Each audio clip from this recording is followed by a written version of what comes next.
how, like, maybe this kind of elaborates on what you said about the bow tie. Yeah. Do you guys really get to pick that, or is that something that's done for you? Yeah, no, you pick, and then you sort of go and engage with a team of people who go, well, but the thing is, it's got to be, the reason Stephen's really clever is he says things like, the thing about the Doctor's costume is, this is his big thing, and this is why I think Stephen gets a show. He says, it has to be something children can draw. And that was his only note. He was like, just as long as kids can draw it, I don't care. As long as they can pick things and draw things. And so you've got a bow tie, you've got, no, with David you've got like stripes, and I think that's really important. And yeah, you absolutely get a say.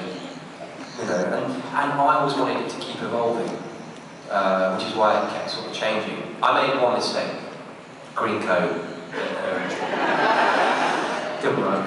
Badly tamed, just didn't work. But it's because I don't know, I sort of, and secretly I always loved the tweed. Thank you. Hi. My name is Grayson Peoples. I'm the one that gave the TARDIS bow tie. Cool. I was wondering if can I be your companion? Yeah, we can just travel around like the literal world. You know I'm not in the show anymore. But I'm a fun friend, you know. So absolutely. And your parents or guardian might have issue with you just running off.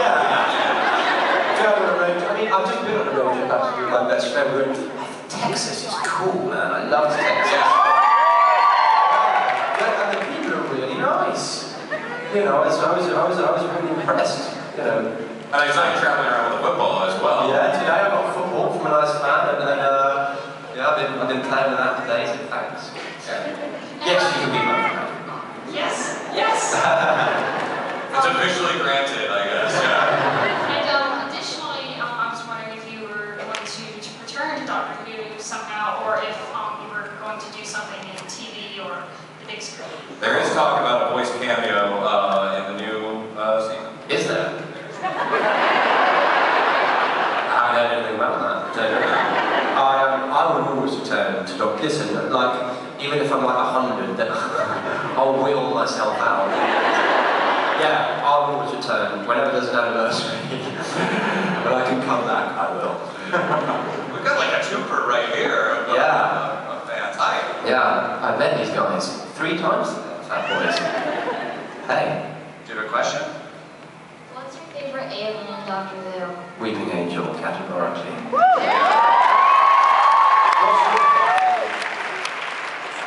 Cool. I think Fashion Rada or Weeping Angel. Yeah, 2 very strong ones. 2 very good ones. They clearly disagree with you. Yeah. Moffat, see? Clever. Hi there. Hey, Matt. My name's Sean. Hey. I don't have a question for you. I just wanted to say thank you so much for the 3 years that you dedicated to the show. Thank you. Becoming this icon that we just walk in the door, that just to teach us that imagination doesn't end when you're a child, that fantasy and reality aren't separate. Yeah. And just personally, I can 100% say that Doctor Who really did influence my life. I'm not completely changed my career path. Wow. Because Cool. of anything. Are you trying to be a Time Lord? Because I don't know if there's a graduate program for that. If there's an application to be a Time Lord, it's time to go. Yeah, I am not qualified whatsoever. I agree. But thank you so much, and thank you for watching. Yeah.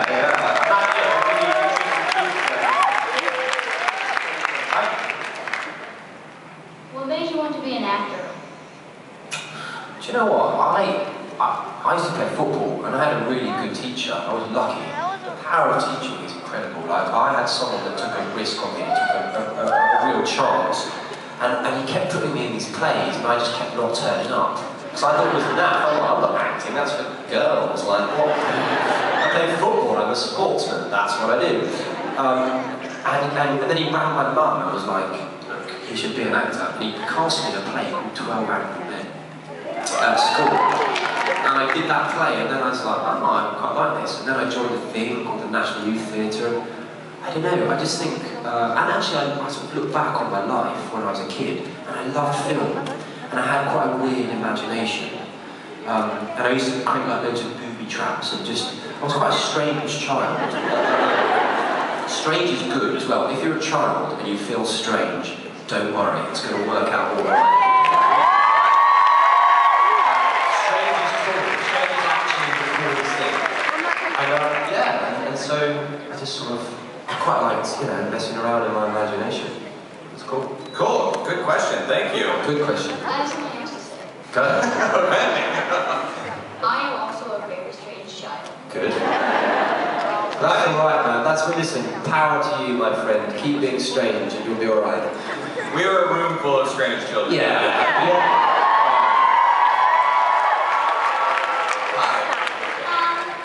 Why do you like badgers so much? Oh. But, I mean, it's a good question, but it's frankly a silly question. What is not to like about the badger? It's a classic. It's classically, it's sort of a slightly aggressive, friendly, strange woodland animal. The llama, another winner, another complete winner of animals. The thing about llamas are, they're there, and they're like, sort of standing there, being a llama, and then the whole time they go, I'm a llama. I think I'm a llama. I'm definitely a llama. I am a llama. Yeah, I don't know. I just think they're kind of, I don't know, I just like badgers. I have no idea why. I mean, I don't want to disagree, but may I submit? Yeah. A platypus. Oh, classic. Kind of skilled mammal. Yeah, I know. The puffin. What a bird. Oh, yeah. Yeah. Emu. Yeah. Yeah. Yeah. But, you know, You all have great animal ideas, huh? Yeah, exactly. It's, yeah. Deep philosophical questions. Yeah. Hi. Sorry. Hi, my name is Natalie, and my question is, what was your, what was like, That's okay, your Natalie. experience of Dr. Who? What was my favourite or my strangest? Just what was his experience with Dr. Who? Oh. Yeah, what was his? Overall, like global, big picture experience. Oh gosh, my experience of Doctor Who was, well, the thing is, the truth of the matter is that you wake up every day and you just work really, really, really hard. Like, I rang Jenna yesterday to catch up. I'm like, I left a really horrible message, being like, yeah, hi, it's me, I know you're cheating on me, I hope it's going really well, I'm sure it's really nice, great, I hope it's going good. No, joking obviously, sort of. No, I am. And my experience was just one of really hard work, learning loads of lines, but going on sort of adventures in your imagination and your life that are totally incomparable and totally unique. Like things like this. What the hell is happening? Like, it's a bizarre thing. So it's a, yeah, it was just, that was groovy, man. It was a groovy ride. Thank you. Hi there. Hi. Hi. I saw Karen's panel last night, and I asked her who's her favorite doctor, and she said the 11th Doctor. Cool. So, who's your favorite companion?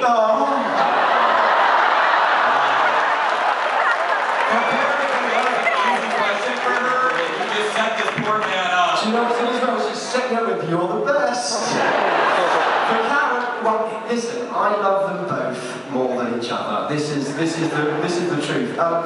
It's very difficult because, you know, Clara and Amy and Jenna and Karen respectively hold very dear places in my heart. So yeah, I love them both equally more than each other. But obviously, I think for 11, I think he met Amelia young, and I think that had a big impact on him. But I love them both equally more than each other. What about Rory? Just saying. Rory's way down the list. either dying or getting on the doctor's list. I love Rory. How can you not love Rory? Just big, stupid face Rory. And Arthur's just lovely and sort of stupid as well. So I love them all. It's but I do think for me, Karen and Arthur, we share a real sort of bizarre, moment in our lives, which was incomparable, really. Hi. Hi, my name is Kelly, and before I ask you a question, I just want to give a shout out to my dad. He knows just about nothing about Doctor Who, and he has driven me 10 hours to get here. And he's actually waited in this room for 6 hours to save me a seat.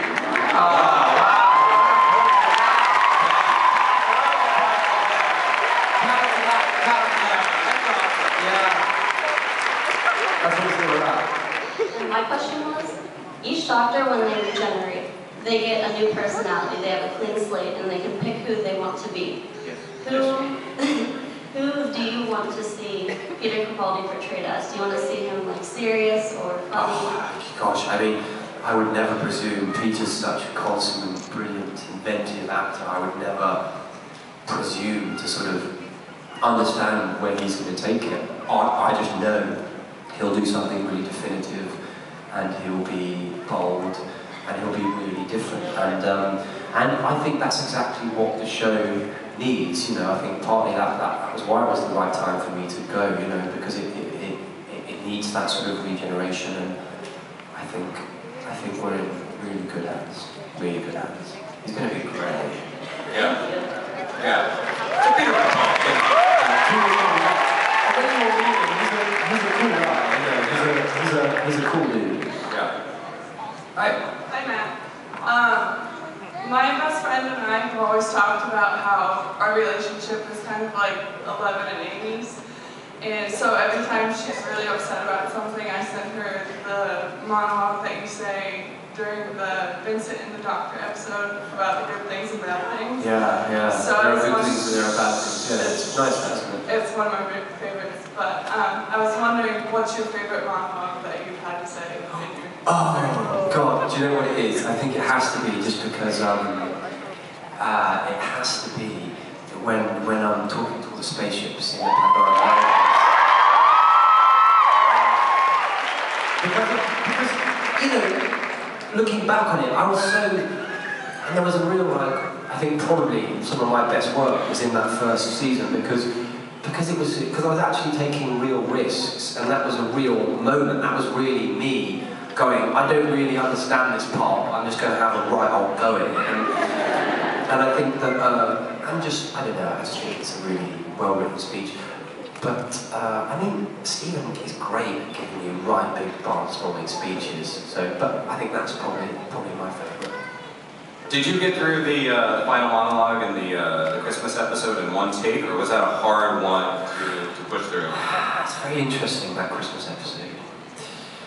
You know, and particularly the regeneration, like, we shot so many versions of that. And, to be really honest, you know, I think it's a great episode, and I think we did really good work in it, but I think perhaps of what we shot and what was cut, I would have chose differently. And we shot there were much more brutal, emotional, troubling, you know, takes and stories in there, and yeah, you know, and so actually the take that is used isn't, I don't know, it was a sort of interesting one for me, but then it's one of those things, you know, when you're watching your own death, you're never really gonna, and that's what you have to remember as well, and, you know, again, Stephen's really clever, like, the actor knows he's going, so the actor's like, oh my god, I'm going to give my, but the character's going, I'm still living. He's not dying, the character's not dying. He's fine, he knows he's coming back, he knows he's getting better, he knows he's not going to be in pain anymore, he knows he's not going to be in trouble anymore, he knows he's got a new start, and I think that's important to remember. Right. Let's go back to the marriage proposal thing really quick. I just want to let you know I'm a fabulous cook. Sure. Right, okay. But my question, I know Stephen has hinted at potentially bringing River back to pair with Peter Capaldi, and I was wondering how you felt about that. I feel really annoyed about that. Just anyone but River, Stephen, like anyone but River. No, look, it's Doctor Who. It's I don't own it. It's not. I have to let it go and just go.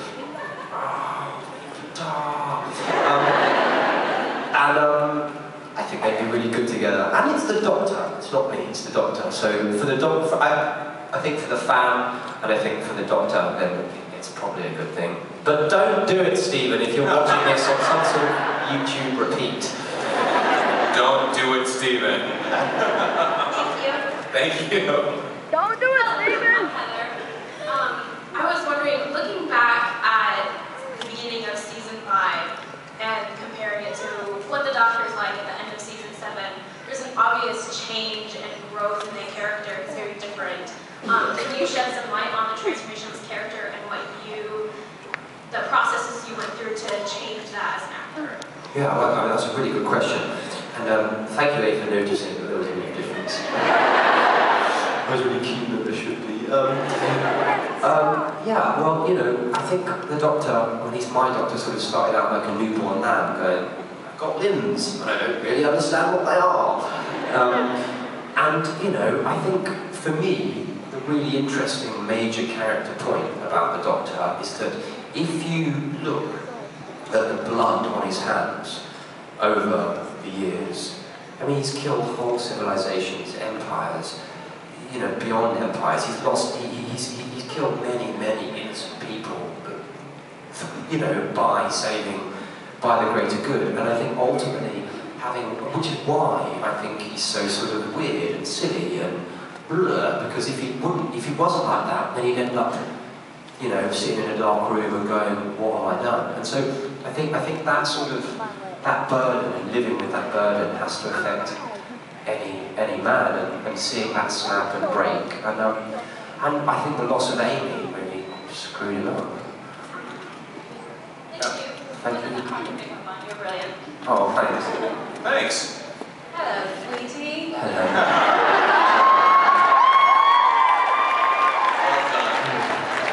My question is about Tasha Lem. In your opinion, Lem being Mel backwards, do you think that it's insinuated that that is River in some form or another? Tasha Lem?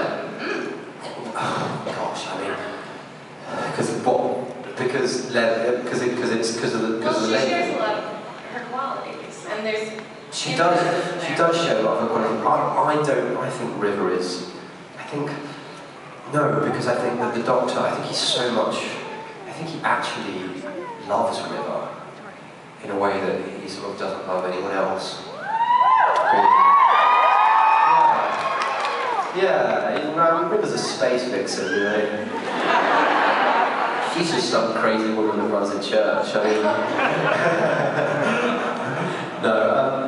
no, I don't think they're connected. I don't. But I do think that the Doctor is clearly attracted to strong space vixens. Thank you.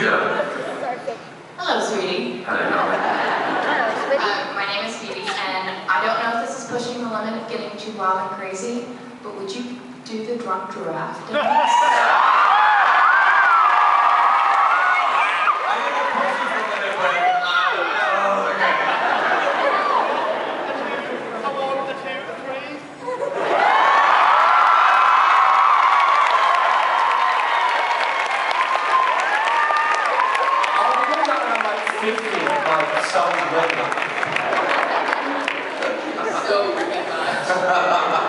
Alright, we are running out of time, so we only have time for just a couple more questions, so gonna get through them. Yes, sir.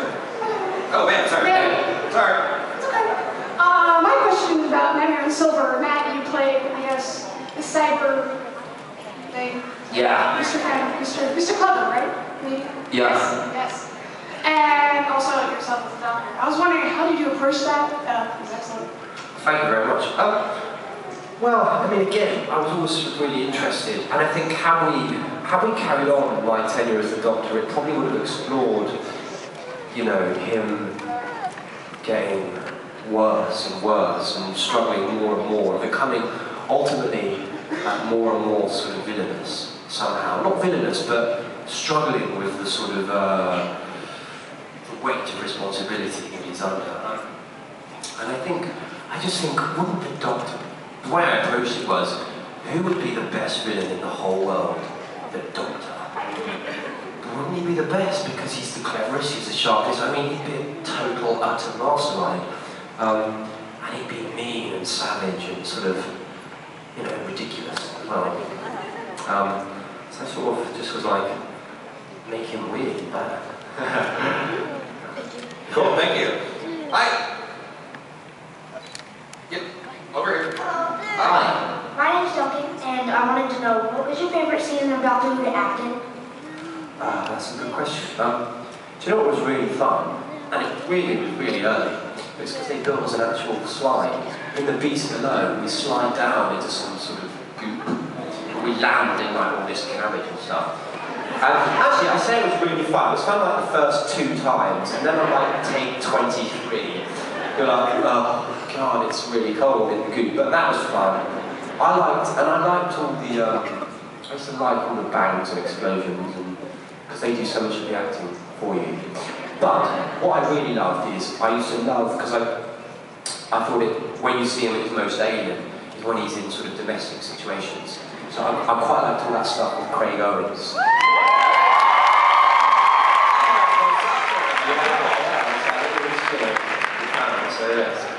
Cool. Okay, this is, I think, gonna be last question, so I have faith in you. What was your favorite TARDIS interior? The that's a first good, one that you did, or the next one after that, or the new one? That's a good question, isn't it? God, I'm going to be really controversial here, but I like my first one.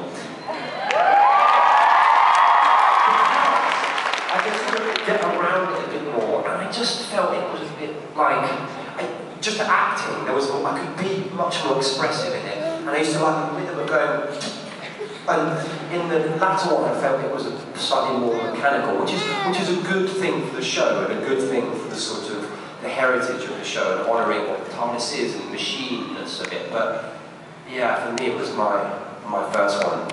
I thought Chris and David was really cool as well. Yeah. Yeah. I did skip over this person, so yes, real quick, what's your question? Hi, Matt. Alex. If you could be any doctor except the 11th Doctor, what doctor would it be? Oh god, probably Tom Baker.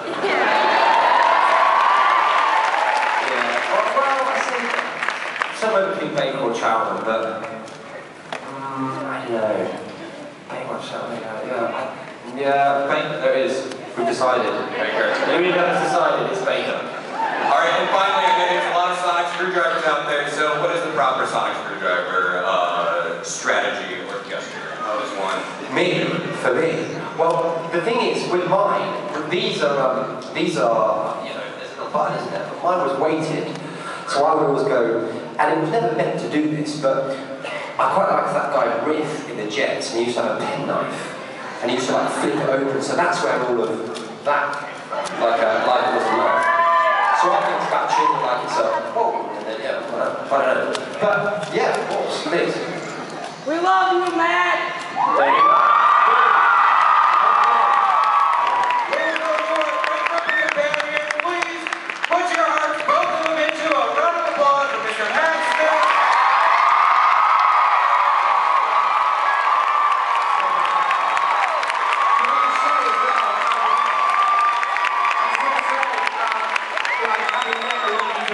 I know some of you have travelled like miles and miles, and you know, the fact you turn up to these things is a very strange and humbling experience. So thank you for turning up and coming. It means a lot.